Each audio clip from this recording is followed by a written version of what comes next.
Mis on ühist sinu kodusel elektriarvel ja Prantsuse revolutsioonil? Esmapilgul ehk mitte midagi, aga tegelikult kõik. Sest 1789. aastal alanud Prantsuse revolutsiooni ideest kantuna oli vaja välja vahetada seni kehtinud mõõtühikute süsteemid, mis põhinesid kuningatel ja aadlikel.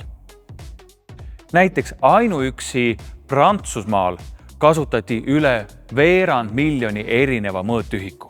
Kujutlege nüüd ette, kui keerukaks muutis see igapäevased toimingud, näiteks kaubanduse või maksu kogumise. Prantsuse revolutsiooni lõpuks ehk aastaks 1799 oli kokku lepitud uus mõõtühikute süsteem, mis ei põhinenud enam aadlikel, vaid loodusel. Lisaks pikkusühikule võeti siis kasutusele massi- ja ajaühik.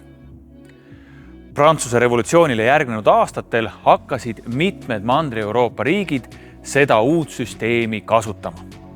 Ja kuna mitmed nendest riikidest olid ka koloniaalimpeeriumid, siis levis see süsteem üle maailma.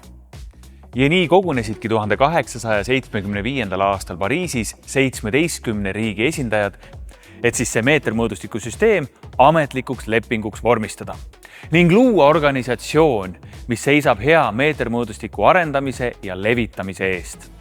Tänasel päeval on meil 7 põhiühikut, millega saame mõõta kogu maailma. Saame mõõta neid protsesse, mis toimuvad inimkehas, kui ka neid protsesse, mis toimuvad näiteks tähtedel. Meetrikonventsiooni põhieesmärk on 150 aasta jooksul jäänud samaks. Mõõtühikud peavad olema lihtsasti ja võrdselt kättesaadavad kõigile maailma inimestele. Tänu sellele lepingule saame me maailma mõõta võrreldavalt ja mõistetavalt.